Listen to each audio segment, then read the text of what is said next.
Hey guys, it's Joe of the Jo Madden Sports Podcast. I'm joined this morning by Dave. You can find him on Twitter. Picks from Dave. We're going to be talking some MLB picks for today. We are also going to look at this college football week one, our takes from that. Dave, welcome to the show. How you doing? Good morning. Good morning. It's been a fantastic weekend in sports. Highlight of the weekend for you, what was your favorite game that you watched? I don't have a favorite, but there definitely was a lot going on. I know we're going to talk about it, but that FSU LSU game was crazy. Even last night, not so much in the actual game, but just the bets that people had. Yeah. And it was a great week 0. Week 1 matches were the best I've ever seen for week 1, and even in week 2, there were some great put up or shut up type of matches. So the beginning of the season has been great. And there's a fly in here, so forgive me. That is totally okay. Yeah, I could not believe what I was seeing on the field with that FSU LSU game. I was writing FSU because I did expect a tight game. I did not expect a game to finish with that much drama. The way LSU came back on that final drive, how did that kick get blocked?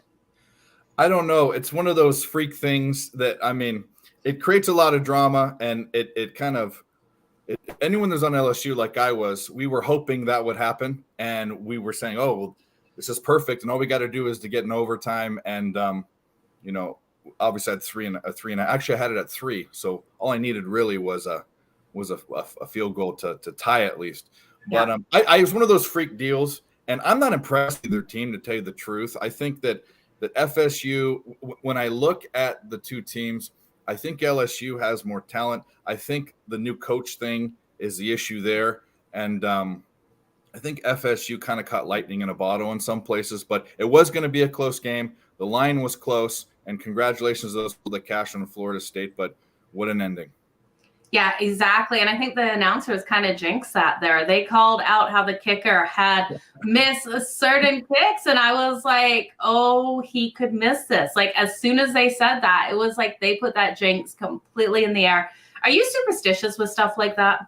I can be. I mostly, for me, with that kind of thing, I'm sympathetic of other people that are way more superstitious than me. Yeah. So I won't say it if they're on a bet, because they'll take umbrage with it. I wouldn't be necessarily there, but for sure the people that were on LSU, I'm sure they're hating on those announcers, because they're definitely thinking, oh, you jinxed us or whatever. But yeah, absolutely. There's hate mail being sent. That's for sure, to those announcers. Let's talk this Clemson Georgia Tech game. Now, I was sweating Clemson at the half because they just weren't getting things going. I expected them to be up a lot higher. I was writing them to cover that spread last night. We know they did come out and dominate that second half, winning 41-10. Now, you and I were talking behind the scenes before the show kicked off on this total. Now, we always stress shopping those lines, getting the best numbers.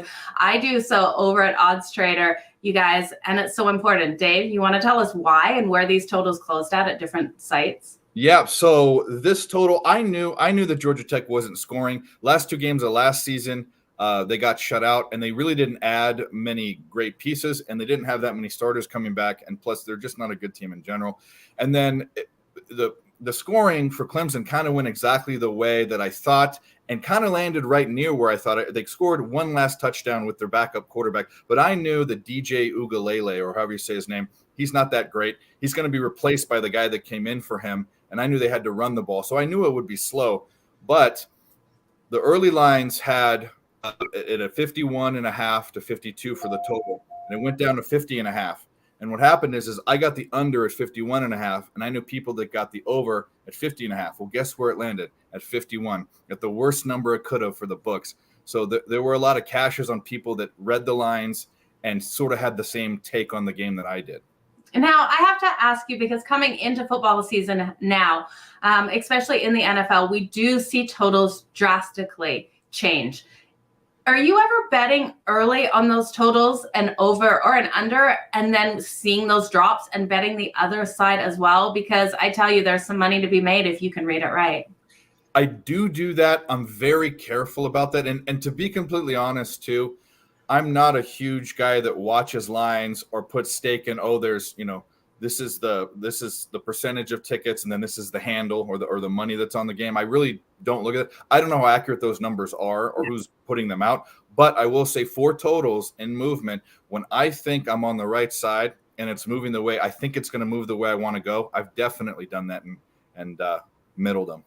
Yeah, I love that middle. Winning both sides of those bets is always a lot of fun. Okay, Dave, we've got MLB today, 15 games on the diamonds. We had some great games yesterday. My Blue Jays won both games of that doubleheader over the Baltimore Orioles. Looking like they're bouncing back offensively. Bo Bichette just had a fantastic game, getting 3 home runs in that night game. You got anything you're looking at today? I am. I'm actually looking at that game.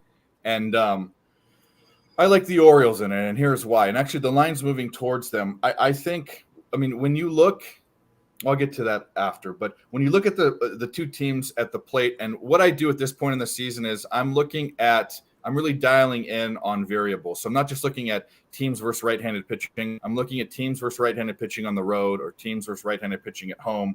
So when you look at those numbers, for the Orioles and the Jays, they're kind of in the same realm. There's a lean towards the Jays for the last 2 weeks, but nothing too crazy different. And then when you look at the bullpens, both have been above average. Again, a little lean to the Jays, but nothing enough to lean one way or another. And when you look at the starting pitching, both haven't, well, I'll say this. Mitch White hasn't done so great lately, and Kyle Bradish has been doing better, but doesn't have great stats against Toronto. He's faced them 3 times. 20 innings pitched, 11 runs. Mitch White for the month of August, 7 ERA.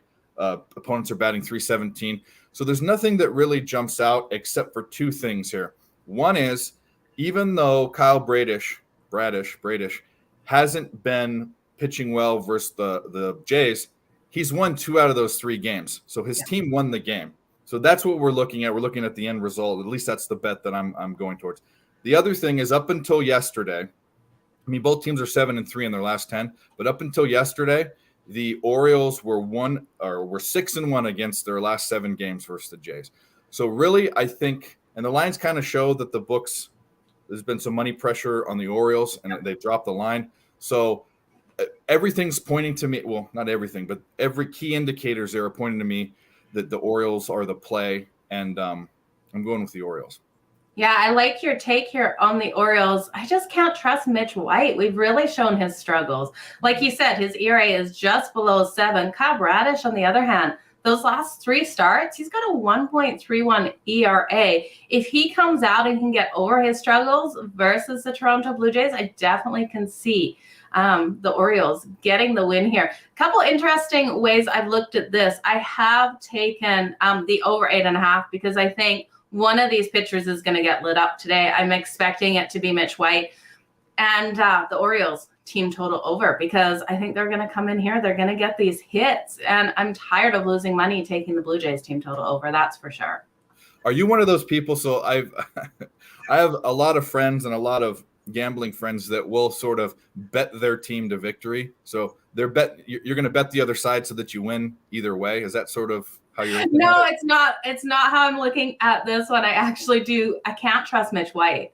And that is my problem. Every time he is up now, betting against him and taking the other team to get those hits off of him has been paying us money until he gets his act together, which we know he can. We know he's better than he's been showing. I just can't trust him. But overall, ERA of 4.67 on the season, I just don't know. I don't see him connecting with this one today, and especially with the Jays having 2 nice wins yesterday. I think this is you're probably right. The Orioles probably coming out and get the win. Just feels that way. And what about the Dodgers? Mitch White didn't pitch that poorly with the Dodgers. They made a good decision if they were thinking about which people to get rid of to make room on that pitching staff, because they had a great pitching staff. What a great decision, because he has not pitched that great. Absolutely. And you've got to wonder if it's just he's not driving with his team in Toronto, if he's not happy being there. So I don't know what's happening, but we're not seeing him like we did see him before. So I don't know, Dave. It's a fade for me until he gets his stuff together. Anything else you're liking today? I do. I like. I'm on Arizona first 5 against the Padres. I was kind of shocked at where the line was. It's dropped about 15 cents from where it was.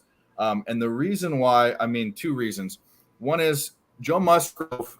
First of all, he's a first half pitcher, and we saw it last year and we see it this year. He's kind of fallen. He falls off the face of the planet the second half. People talking about him as a Cy Young Award winner before the All-Star break, and now, they're betting against him. Another thing I look at with pitching are quality starts, and to me, that's at least 6 innings, 3 runs or less.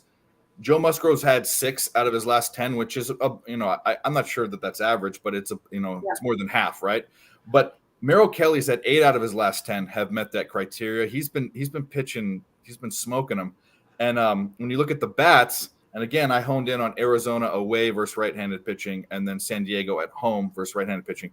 Arizona is well above average in isolated power and run creation, 239 average. But when they're hitting the ball, it's going far. 182 ISO, which is great. And then San Diego at home, 170 average, 443 OPS, .053 isolated power, which means not only they're not hitting the ball, it's not going anywhere. And then 34 WRC plus, so they're not creating runs. I wondered why it was a plus 150 last night. Yeah. It's down to plus 135. I know San Diego's still the better team, but that's too much value for me to not take it. So I like first 5 D-backs. Yeah, I think they have every opportunity to come in here hot into this game. We've seen them do so well as of late, going 8-2 in their last 10. I'm still getting a plus 140, guys. So go shop those lines because you can get so much value here on getting them in that first 5. I like it. Dave, anything else? Those are the only 2 games. My mind is slowly shifting away from baseball into football, and then the think ahead about basketball season is too much to think about. And then hockey. Did you cap hockey as well, Dave? I don't, but I'm going to start dabbling because I've made some relationships this year with some fantastic hockey handicappers. I mean, that really get into it. So I'm going to add yet another thing to the plate and make my life a little more miserable. I absolutely love hockey. So anytime you want to come talk hockey with me, you are more than welcome. It's going to be a fantastic season. We are almost at that point where we have all of the major sports at one time. It's the best time of the year. Dave, I want to thank you so much for joining me here on the Jo Madden Sports Podcast. Let everyone know where they can find you, where they can catch all of your great shows that you have. I'm Picks from Dave on all platforms. On Twitter, I give out free picks every night. I do I have a YouTube channel. I do free pick videos every day. I also host something called Nerd Talk, the Capper Collective. It's where a bunch of guys and gals, we're going to have some gal cappers on the show, get around and cap games. We already do it behind the scenes, and we're doing it right in your face, and we have a good time, and we have some drinks and laugh and all that. Last week, we started taking a tab of what it's never really about the results for that show, but I'm just going to do it as sort of an advertisement because the guys on there are so good. We put in 16 official plays. We went 10-6, which is well over. Yeah, you guys did. And we made almost 5 units. I need to do the math, but it's over 4 units. So that's not a bad day for sitting around and having fun on a Friday night if you're not going out. We're adding a weekly show on Wednesday. That's going to focus on early NFL lines. That's going to be tomorrow, the first show. So we'll have Nerd Talk twice a week. That's on YouTube. What time is that kicking off tomorrow night, Dave? 8:30 Eastern, and we don't really have a set end time. I mean, the Friday shows go for hours, but come and stop by, and then we're going to start time stamping them so people can go back and watch them. That's fantastic. I'm so happy to hear that, Dave. I am so proud of you and everything that you have going on. Keep grinding out there. Keep giving everyone all of this great info. Where, if they want your picks, can they reach you at? My picks are on Twitter, and I post them every night. I'm West Coast time, so usually by 3 o'clock in the morning on the East Coast, they're up. But that means when you wake up, they're there, and you're not catching too much line movement. I get the early lines, so that's when they're there. And my video is up for you guys too at night. So thank you, Dave. That is awesome, you guys. Make sure you go give Dave Rogers a follow at Picks from Dave on all social media platforms. Check out his show, the new show kicking off tomorrow night. Dave, I will be tuning in. Have a great one. Thank you again for joining me here on the Jo Madden Sports Podcast.